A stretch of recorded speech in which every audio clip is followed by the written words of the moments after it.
come is not optional. So if you're in a situation where it's unlikely your puppy's going to come to you, you might not want to use come in that situation. Find some way to go get them, find some other way to entice them to come to you without actually saying come. But you want to make sure if you say come, even if you said it without thinking about it, you still need to find some way to enforce it and find some way to get them to come to you and reward them. So if your puppy happens to get away from you and it takes a long time to get them to come to you, and you're not very happy about it, guess what? You still need to pretend you're happy about it. Oh, okay. That's what you do. Because if your puppy, let's say Cooper darts out the front door and you've spent the last half hour chasing him around because he's having a great time, you're late for work, you know, all kinds of things going on. You're not very happy, okay? But he finally comes to you. If you scold him, what are you scolding him for? Scolding him for coming when called, right? Because the consequence is right after whatever behavior just occurred. So my rule about coming when called is you can say whatever you want to your puppy once they get there, but you have to say it in your happy voice. Okay? So if you really want to tell Cooper you're just ready to strangle him and you're very upset, you can say that. You just have to sit and use your happy voice to say it. Okay? I like that. It makes you feel better because you get to say what you want, but the dog should be being sure about that. rewarded. How you're so it still is. You're supposed You to need praise to, them. if they come to you, you need to reinforce that. Because if my dog finally comes to me and I scold him, what's going to happen the next time I call him? He's not going to come. Even though he took his Okay. good old sweet time. Yes. And then the next time we're going to say, I'm really going to practice that much better, make sure that situation doesn't happen again. Okay? So we need to try and prevent those situations from occurring in the first place. Okay? Which is why we don't say come in situations where we're not sure. So here's how I want you to think about it. In any situation, if you're not willing to bet $100 that your dog will come to you, you probably shouldn't say come yet in that situation. Okay? And I want you to keep track, because you can pay me the $100 to do just that. Okay? No problem. Okay. So reward every time. Make sure we only use it when we're sure we can get them to come. Because right now we're trying really to develop a habit. The habit is when they hear the word come, they come racing to you without thinking about it. That's what I want. I want them to do it without thinking about it. Because what happens if they stop to think about it? Well, let's see. There's squirrels running around over here. Would I rather go to Dad or would I rather go chase squirrels? I don't want them thinking about what their options are. I want them going, such good things happen when I come. I want to get over there as fast as I can to see what it is this time. Okay? All right. So we're going to work on coming when called. What I want you to do is when they get to you, I want you to reinforce for 30 seconds. Okay? Because I want to get them used to coming in and sticking around. If I pop them a treat right away and they take off again, I'm not really getting what I probably want, because I don't think any of you really want your dog to dart in and dart off again. So I want to get them used to sticking around, and I do that by making the reward very good. So if I'm using treats, I'm not using much more than I do for a sit or a down or any of those things, but I want to make sure to them it seems like a lot more. So I'm going to make it loud. I'm going to do little pieces, I'm going to let them nibble at it. I'm going to make it really last long, even though it's not a lot more than they get for anything else. Does that make sense? Uh-huh. Okay. If I'm trying to get my puppy to come to me, other than food, what can I use to entice them to actually come to me? So not the reward once they get there, but what can I do to entice them to come quickly to me? Boy, they like enough. Toys. Toys work well. Noise.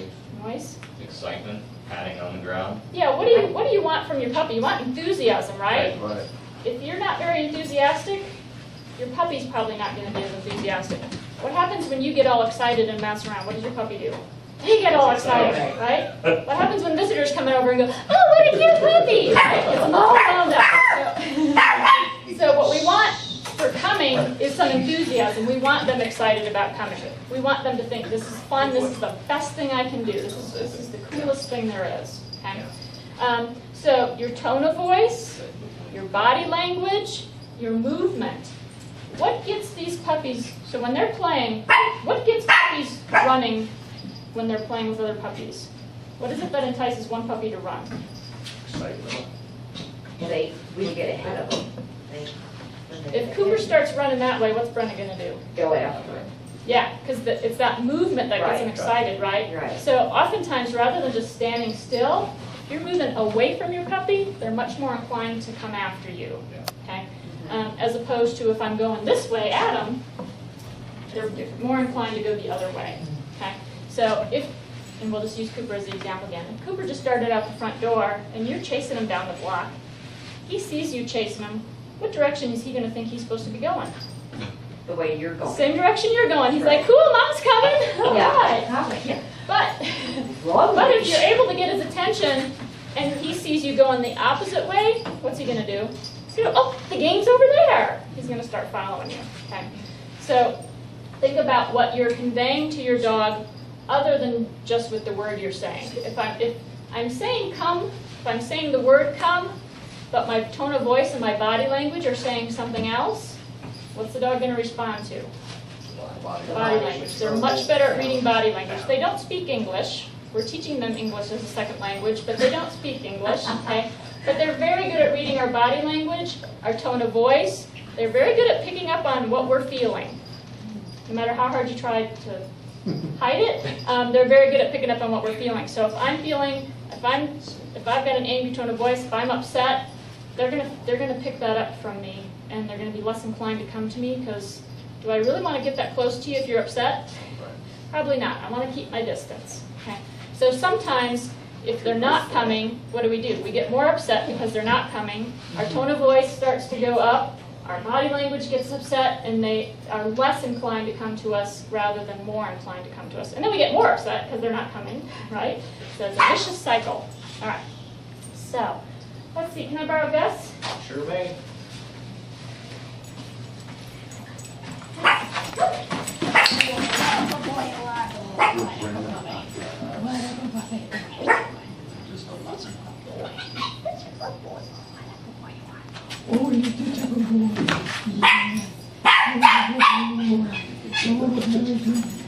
Get the whole bag. You don't get the whole bag. Like I said, what a good boy. What a good boy. What,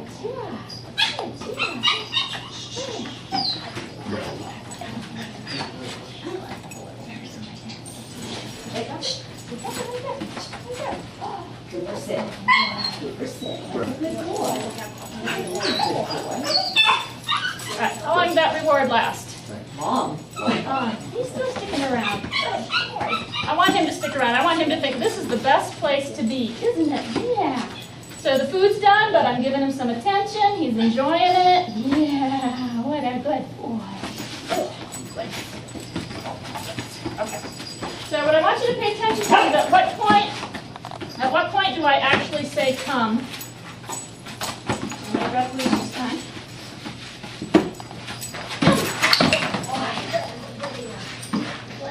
Boy, I think she would have come. Yeah. I'll come. At what point did I actually say come to him? After he was on his way. He was already moving, so if I'm not sure he's going to come, I'm going to get him moving towards me before I actually say come initially. Ultimately, what I want is I can say come no matter what he's doing or where his attention is, and he comes to me. But initially, I want to make sure he's moving towards me right before I say it. Keep in mind the age of your dog when we're working on coming when called. Some puppies are very, very good at coming when called when they're young because they're used to wanting to be very close to you and not wanting to be too far off. When they start to adolescence, they start to feel a little more, try and test their independence a little bit more, so they feel a little more comfortable venturing off a little bit farther, and they're less inclined to come. So a lot of people, as puppies, they think, oh, my puppy does great, I can take him off leash wherever we go. And then when they hit adolescence, all of a sudden they realize that it's not working so well anymore. So want to make sure that we're working on that every day, a little bit every day. During adolescence, you might want to think very strongly about not allowing your dog off leash unless you're in a fenced area, because you may have a hard time getting them back. Even if they've done well before, they may hit a point where they've hit an independent streak, and you may have trouble getting them back. So during the puppy and adolescent stage is the time where you keep things pretty well controlled, We work a lot on coming when called, and by the time they hit maturity, if you've worked on it the right way and worked on it enough, what you should see is at some point things click with them when they've matured, and you've got a great dog who responds right spot on every time, or just about every time, except for that one instance where there's some distraction you never planned for, and so it's never 100% with dogs, okay? Keep that in mind, it's never 100%. Hopefully, as you go along, you never hit that one situation out of the 100 that they won't respond to you, but there's always that possibility, okay? So, coming when called, let's review. What does come mean to you? First of all, you need to have a very clear picture of what come means, okay? What if they're busy doing something else? Do they need to immediately stop what they're doing? Do they need to come racing to you immediately? How fast do they need to come to you? Is it okay if they just walk over at a leisurely pace, or do they need to come flying as fast as they can? Once they get there, how close do they need to be? Do they need to be right at your feet? Can they be out here? Do they need to be right in front? Can they come anywhere around you? How long do they need to stick around once they're there? Okay?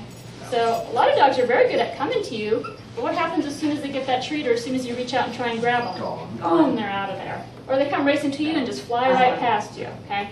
So have a very clear picture in your head what come means to you. Does it mean come, sit right in front of my feet, and don't move until I release you? You need to have a clear picture. There's no right or wrong. You need to have a clear definition, because you're not going to be able to teach your dog what it means unless you are sure what it means. Okay? Okay. First rule about coming when called needs to be rewarded. Right now, we need to establish a 100% reinforcement rate with come. Something really good needs to happen every single time they come to you. Okay? And when I say something good, I don't always mean treats. Treats some of the time, but I want them to anticipate something really good happening, but not always knowing what it's going to be. It might be treats, it might be a toy, it might be playtime, it might be going for a walk, it might be petting and praise, but it's going to be a variety of things. Okay?